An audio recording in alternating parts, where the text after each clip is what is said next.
Week 6 వెలుగు paper. ఇక దీంట్లో ఒక్క ప్రజా సమస్య కూడా ఉండదు, అన్నీ ఆ భజన వార్తలు రాసుకొచ్చింది. గల్లీ గల్లే ఢిల్లీ ఢిల్లే అంటే గల్లీ లీడర్లు ఏం గొప్పలు కాదు, ఢిల్లీ లీడర్లే గొప్పలు అన్నట్టు వీళ్ళ వార్త ఉద్దేశం. చూద్దాం. కేంద్రంతో ఇచ్చిపుచ్చుకునే ధోరణిలో కాంగ్రెస్ ప్రభుత్వం, ఎన్నికల వరకే రాజకీయం, తర్వాత రాష్ట్ర ప్రయోజనాలే లక్ష్యం.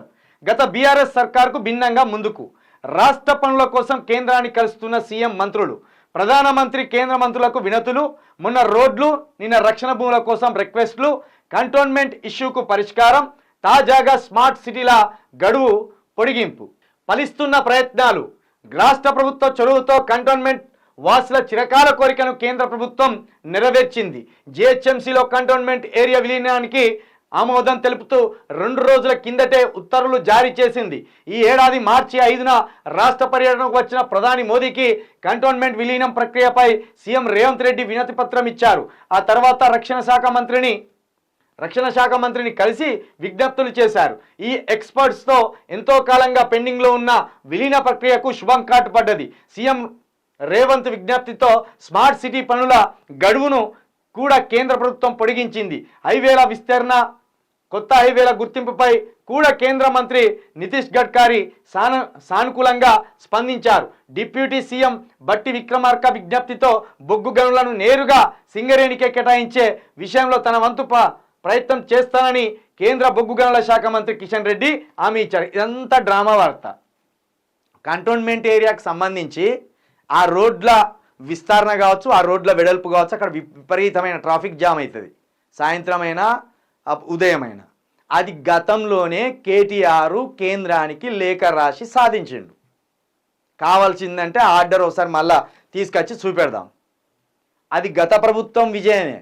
ఈయన వచ్చే కూర్చొని ఏదో పెద్ద మేధావితనం లెక్క ఇక్కడ పెన్ను పట్టుకొని ఈ గదవ దగ్గర చేతి పెట్టి పెద్ద మేధావి లెక్క పోజులు కొడతాను. కానీ గత ప్రభుత్వం చొరవతోటే కంటోన్మెంట్ ఏరియాకి సంబంధించిన రోడ్ల విస్తరణ ముందర పడ్డది.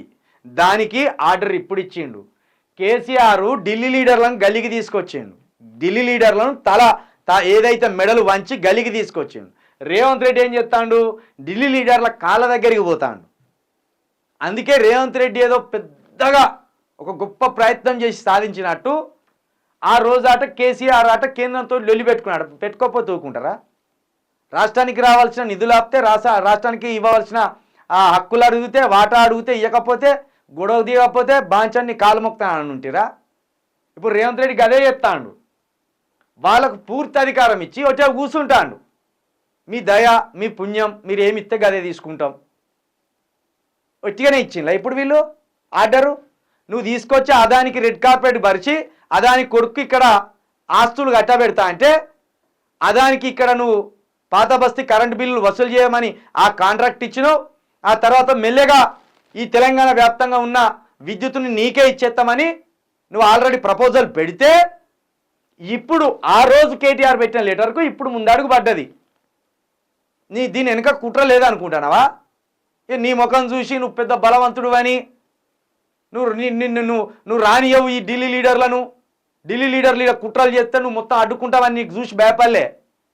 తెలంగాణకు సంబంధించిన హక్కులు, తెలంగాణకు సంబంధించిన ఆస్తులు, తెలంగాణకు సంబంధించిన సంపదను ఈ కార్పొరేట్ చేతిలో పెడతామని నువ్వు ఒప్పందం కుదుర్చుకుంటే వాళ్ళు తీసుకొచ్చి ఇక్కడ నీకు ఒప్పుకుంటాను.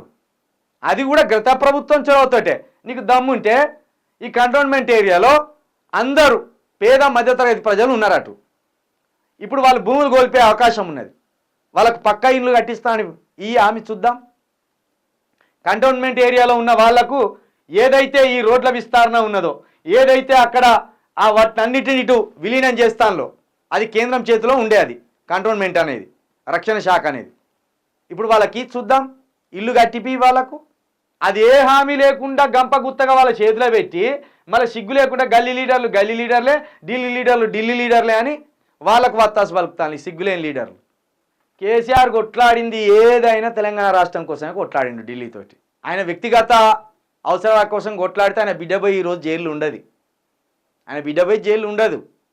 గిట్లా రేవంత్ రెడ్డి లెక్క లొంగిపోయి అయ్యా మీ ఇష్టం అన్నట్టు మాట్లాడితే ఉండకపో. నీకు దమ్ముంటే ఈ బొగ్గు గనులను ప్రైవేట్ పరం చేయకుండా చూద్దాం. ప్రైవేటు పరం కావద్దు, అదాని చేతిలోకి పోవద్దు, కేంద్రం చేతిలోకి పోవద్దు. తెలంగాణకే దాని పూర్తి హక్కులు ఉండాలి. చూద్దాం. ఇంకో ప్రమాదం ఉన్నది. ఈ బొగ్గు గనుల కనుక కేంద్రం చేతిలోకి పోయినాయనుకో, ఇన్ని రోజులు వారసత్వ ఉద్యోగాలు ఉండే, ఆ వారసత్వ ఉద్యోగాలు ఎగిరిపోతాయి. ఇక ప్రైవేట్ ఎవడు ఎవరి చేతులు ఉంటే వాని చేతులనే, వాడు ఎవరికి ఇచ్చుకుంటే వాళ్ళకే. ఇక అప్పుడు ఏం చేస్తారు, ఉత్తరప్రదేశ్ నుండి వస్తారు, రాజస్థాన్ నుండి వస్తారు, గుజరాత్ నుండి వస్తారు, వాళ్ళు కూడా అలా ఆ బొగ్గు గనులకు దిగుతాం, మేము కూడా ఉద్యోగస్తులే అంటారు. రేవంత్ రెడ్డి చేసే పని చిన్న పని కాదు.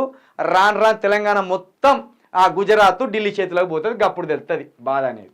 చెప్తా అంటే అర్థమైతే లేదు మన తెలంగాణ వాళ్ళకు.